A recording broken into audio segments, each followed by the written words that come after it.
চা পান করতে পছন্দ করেন না এমন মানুষ খুঁজে পাওয়া দুষ্কর। তবে কিছু এলাকার চা ব্যবসায়ীদের আলাদা বৈশিষ্ট্যের কারণেই অনেকের কাছেই প্রিয় হয়ে উঠেছে এই চা। তবে সেই চা যদি হয় খাঁটি দুধের, তাহলে তো কোনো কথাই নেই। এই যেমন পাবনার চাটমোহর উপজেলার মথুরাপুর এলাকার সুমন পারভেজের মালাই চা, যে চা এখন সবার মুখে মুখে। দূর দূরান্ত থেকে প্রতিদিনই ছুটে আসছেন সুমন পারভেজের মালাই চা খাওয়ার জন্য। আমরা জানার চেষ্টা করব আজকে এই মালাই চার বৈশিষ্ট্য। চা অনেক সুন্দর, কিন্তু এখানে অনেক ভিড়। প্রায় আধা ঘন্টা পরে সিরিয়াল থাকার পরে এই চাটা আর কি পেলাম, তো আর কি খুব মজা চা। ও যখন শুরু করে এই মালাই চাটা, তখন দেখতেছি অনেক পুরা পাবনা জেলা তথা নাটোর জেলার থেকেও এখানে অনেক লোক, ভোজন বিলাসী লোক আসে এই সুমনের মালাই চা খেতে। তাতে আমরা এলাকাবাসী আমরা মনে করি যে সুমনের কারণেই আসলে এই মথুরাপুরের পরিচিতিটা এত ব্যাপকভাবে সবাই জানছে।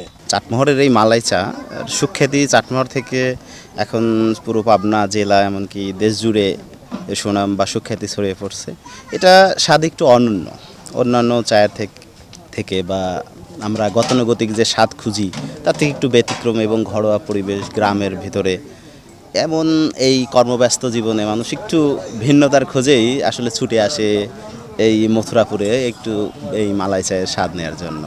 চাটমোহর উপজেলার মথুরাপুর এলাকার দুধ চায়ের সুনাম কিন্তু অনেক দিন ধরেই, আর এর মাঝেই আলাদা বৈশিষ্ট্যে সুনাম কুড়িয়েছে সুমন পারভেজের মালাই চা, যেখানে প্রতিদিন বলা যায় সকাল থেকে রাত পর্যন্ত এই মালা চায়ের বেচাকেনা চলে এবং এখানে দূর দূরান্ত থেকে প্রতিদিনই আসেন অসংখ্য মানুষ।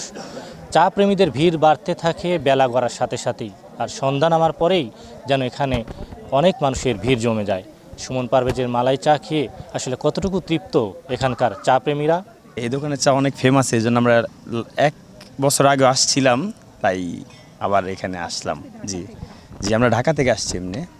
জি, আরেকজন আছেন, আমরা একটু জানার চেষ্টা করি তার কাছে যে আসলে চাটা তাদের এখানে আসাটা কেন। আসলে আমি নিয়ে 3বার আসছি, ঢাকা থেকে আসছি। আসলে জোনাইলে আমার শ্বশুর বাড়ি, তো ওইটা থেকে অনেক দূরে, তারপর ওই চাটা খাওয়ার জন্য এখানে আসা হয়। মানে এই চায়ের সাথে অন্য কোনো চা আসলে মিলানো যাবে না, এটা একদমই অন্যরকম ইউনিক টেস্ট। ফেসবুকে বা ইউটিউবে অনেক আগেই সুমনের দোকানটা দেখেছি, বাট এটা যে চাটমোহরে সেটা এক্স্যাক্টলি জানতাম না। আমার ভাই আমাকে আজকে নিয়ে আসলো, নিয়ে আসার পর দেখলাম যে আপনারাও আসছেন। তো আশা করতেছি যেভাবে লোকজন দেখা যাচ্ছে সমাগম এবং যে লোকজনের যে রিভিউ নিলেন ওগুলো আমি শুনেছি, তো মনে হচ্ছে যে চাটা নিশ্চয়ই স্পেশাল কিছু আছে। সুমনের মালাই চাটা ভালো লাগে। সবাই প্রথমে কিউরিসিটি ছিল যে ওখানে সবাই খেতে আসে, আমরাও একদিন খেতে আসব।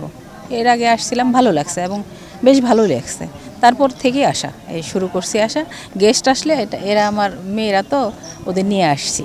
এখানকার চা অনেক মজা, আমরা এসে জায়গা পাইনি, তারপরে দাঁড়ায় আসি, অপেক্ষা করছি যে কখন আমাদের চা দিবে। তো আমি আমার কলিগ এবং বড় ভাই মনির ভাইয়ের বাসায় আসি। বাসায় আসার পরে মনির ভাই বললো ওনাদের একটা বিখ্যাত চায়ের দোকান আছে, সুমনের চায়ের দোকান।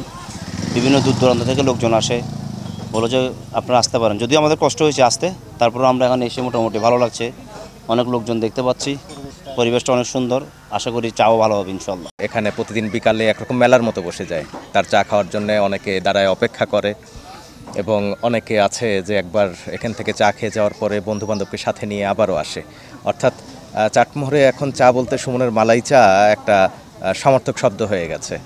সুমন পারভেজ প্রতিদিন 3 থেকে 3.5 মণ দুধের মালাই চা বিক্রি করেন। সরকারি ছুটির দিনগুলোতে সেটি বেড়ে দাঁড়ায় 4 থেকে 4.5 মণ। আর প্রতি মাসে খরচ বাদে তার প্রায় নিট লাভ থাকে 50,000 টাকা। আমরা একটু সুমন পারভেজের সঙ্গেই কথা বলবো, জানার চেষ্টা করব কিভাবে তৈরি করেন সেই মালাই চা।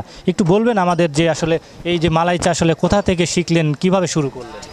প্রথমত আমি শুরু করছি আমার বাবার কাছ থেকে। বাবা দীর্ঘ 40-50 বছর ধরে ব্যবসা করতো, তো বাবার সুবাদে আমি বাবার সাথে দোকানে যাইতাম। তো আস্তে আস্তে বাবার কাছ থেকে আমি শিখছি। তো এরপরে যে আমার এক যুগ পেরিয়ে গেছে আমার চায়ের ব্যবসাতে। তো এই যে 3-4 মণ দুধ সেল করে আমার মান্থলি 40-50 হাজার টাকা ইনকাম থাকে। তো কিভাবে তৈরি করেন এই চাটা? এটা মূলত আমি দুধ দিয়ে তৈরি করি, শুধুমাত্র দুধ, চিনি আর পাতি, চা পাতা যেটা ব্যবহার করা হয়। আর এর সাথে সাদা ফলটা একটু ইউজ করা হয়।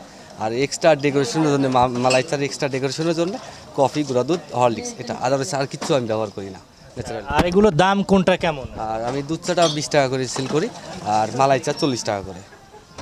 এখন আপনার ভবিষ্যৎ পরিকল্পনা কি এটা নিয়ে? ভবিষ্যৎ পরিকল্পনা আমি আমার দোকানটা ডেভেলপ করে আমি সামনের দিকে আমি যতটুকু পারি আমি করব, মানে আমার চিন্তা ভাবনা অন্যরকম ভাই। ব্যবসাটা ভালোবাসা তো আছেই, আমি মানুষকে সেবা দিয়ে যাব, এটাই। সুমন পারভেজের মালাই চার সুনাম এখন সবার মুখে মুখে, তো তার সেই স্বপ্নযাত্রা আরও এগিয়ে যাক সামনে, এমনটাই প্রত্যাশা সবার। শাহিন রহমান, চ্যানেল 24, পাবনা।